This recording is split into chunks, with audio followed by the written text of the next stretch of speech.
السلام علیکم ورحمۃ اللہ وبرکاتہ نحمدہ ونصلی علی رسولہ الکریم اما بعد فاعوذ باللہ من الشیطان الرجیم بسم اللہ الرحمن الرحیم قال اللہ تبارک وتعالی فی القرآن المجید والفرقان الحمید قد افلح من زکاها وقد خاب من دساها۔ محترم حضرات، اللہ جل شانہ نے ہم لوگوں پر یہ احسان فرمایا کہ جس طرح سے انہوں نے ہمارے لیے کھانے پینے کا انتظام فرمایا اور جسمانی غذا کا انتظام فرمایا اور جسم کو باقی رکھنے کے لیے خوراک اور پوشاک اور چیزوں کا انتظام فرمایا، اسی طرح سے اللہ جل شانہ نے ہمارے لیے روحانی غذا کا بھی انتظام فرمایا۔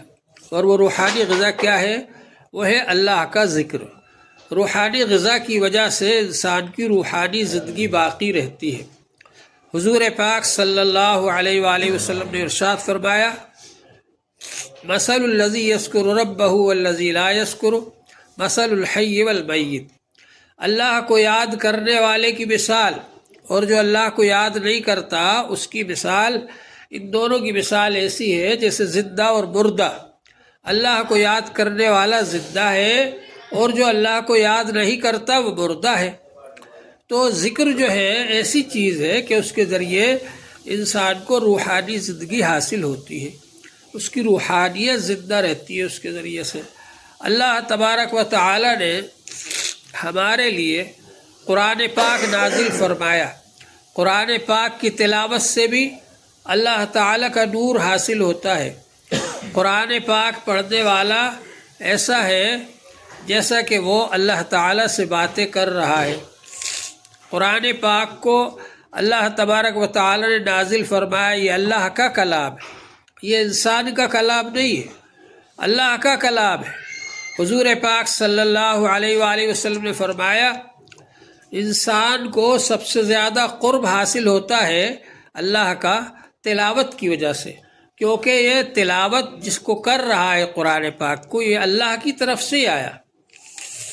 تو معلوم یہ ہوا کہ انسان کو قرآن پاک کی تلاوت سے بھی اللہ کا قرب حاصل ہوتا ہے، سب سے زیادہ حاصل ہوتا ہے، اور اللہ کا ذکر کرنے سے بھی اللہ کا قرب حاصل ہوتا ہے۔ انسان جب اللہ کا ذکر کرتا ہے تو اللہ تعالیٰ کی رحمت اس کی طرف متوجہ ہوتی ہے، اللہ تعالیٰ کی رحمت اس کو ڈھانپ لیتی ہے، فرشتے اس کو ڈھانپ لیتے ہیں، اور اللہ تبارک و تعالیٰ کی طرف سے سکینہ نازل ہوتی ہے، اور اللہ تبارک و تعالیٰ فرشتوں کے سامنے اس کا ذکر فرماتے۔ تو ذکر الہی یہ بہت قیمتی چیز ہے اور اللہ سے تعلق جوڑنے کا سب سے آسان ذریعہ ہے ذکر الہی۔ اس لیے ذکر الہی کو اللہ تعالیٰ نے عام کر دیا۔ قرآن پاک کی تلاوت تو اگر آپ ہاتھ میں لے کر قرآن پاک کو پڑھنا چاہتے ہیں تو بغیر وضو کے نہیں پڑھ سکتے، آپ وضو کرنا ضروری ہے۔ اور ذکر الہی بغیر وضو کے بھی کر سکتے، کیونکہ ذکر الہی زیادہ ضروری تھا، یعنی اللہ سے تعلق جوڑنے کے لیے آسانی سے اس سے تعلق جڑ جاتا ہے، تو اس کو زیادہ عام کر دیا اللہ تعالیٰ نے۔ جیسے کہ ہوا زیادہ ضروری ہے سانس لینے کے لیے، زندہ رہنے کے لیے، اس لیے اللہ نے اس کو عام کر دیا۔ ہر جگہ ہوا ملتی ہے، فری میں ملتی ہے، اس کی کوئی قدر و قیمت نہیں۔ تو اسی طرح سے اللہ تعالیٰ نے ذکر کو ہر حال میں ہمارے لیے آسان کر دیا۔ بیٹھے بیٹھے، لیٹے لیٹے، کھڑے کھڑے ہر وقت اللہ کا ذکر کر سکتے ہیں۔ وضو سے ہو، بے وضو ہو، تب بھی تسبیحات پڑھ سکتے ہیں، تیسرا کلمہ پڑھ رہے ہیں، استغفار پڑھ رہے ہیں، درود شریف پڑھ رہے ہیں، یہ سب چیزیں پڑھ سکتے ہیں۔ قرآن پاک کی تلاوت اگر غسل نہیں کیا ہے، واجب ہے غسل، تو زبانی نہیں کر سکتے، لیکن اگر غسل واجب نہیں ہے تو بغیر وضو کے بھی قرآن پاک کی زبانی تلاوت کر سکتے ہیں۔ قرآن پاک کو اگر ہاتھ میں لے کر پڑھنا ہے تو اس کے لیے وضو کرنا ضروری ہے۔ تو اللہ تبارک و تعالیٰ نے ہمارے لیے ذکر کو اتنا آسان کر دیا۔ ذکر کے ذریعے انسان کا تعلق اللہ سے آسانی سے جڑ جاتا ہے اور جڑا رہتا ہے ہر وقت۔ کھاتے وقت بھی دعا پڑھ رہے، سوتے وقت بھی دعا پڑھ رہے، مسجد میں داخل ہوتے وقت بھی دعا پڑھ رہے، مسجد سے نکلتے وقت بھی دعا پڑھ رہے، بازار میں جا رہے وہاں بھی اللہ کا ذکر کر رہے، گلی کوچوں میں گھوم رہے وہاں بھی اللہ کا ذکر کر رہے۔ تو اس طرح سے ہر وقت آدمی اللہ تعالیٰ سے جڑا رہتا ہے، اور جو آدمی اللہ تعالیٰ سے جڑا رہے گا، خدا نخواستہ اگر اس کو کوئی پریشانی آتی ہے تو جب وہ اللہ سے دعا کرتا ہے تو فرشتے کہتے ہیں مانوس آواز ہے، کیونکہ پہلے سے وہ اللہ کا ذکر کرتا رہتا ہے، فرشتے اس کی آواز سنتے رہتے ہیں، اس لیے فرشتے کہتے ہیں تو مانوس آواز ہے۔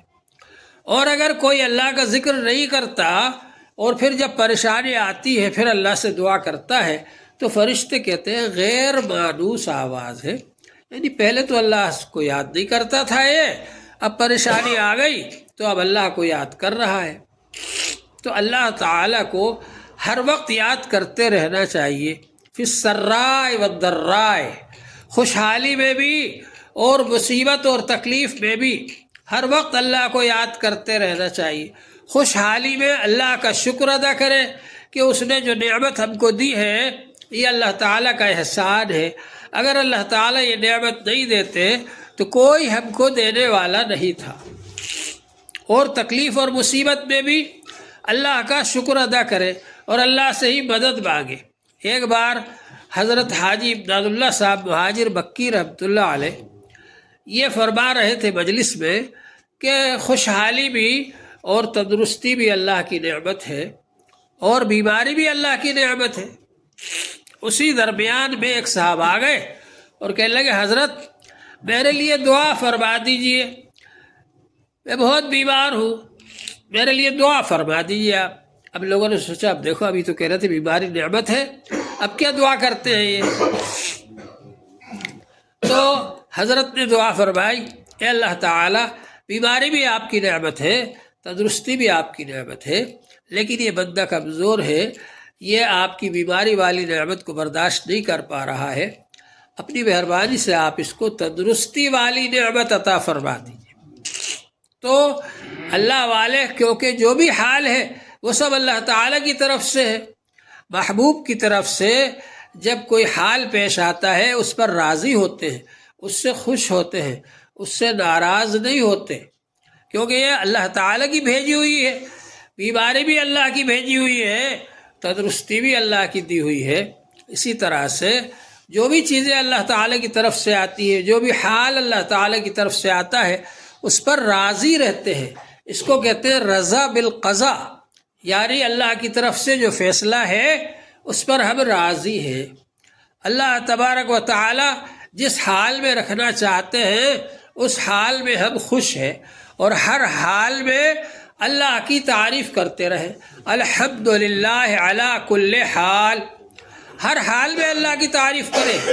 یہ نہیں کہ جب نعمتیں مل گئی تب تو بڑے خوش خوش نظر آ رہے ہیں، اور اگر اللہ نہ کرے کسی کو بیماری آ گئی یا تنگحالی آ گئی، تنگ دستی آ گئی تو اب شکایتیں کرتے پھر رہے، ارے صاحب اتنے دن ہو گئے نمازیں پڑھتے ہوئے ابھی تک تو یہ حال ہے کہ تنگ دستی دور نہیں ہوتی، ارے صاحب اتنا زیادہ اللہ سے دعائیں کر رہے ابھی تک بیماری دور نہیں ہوتی۔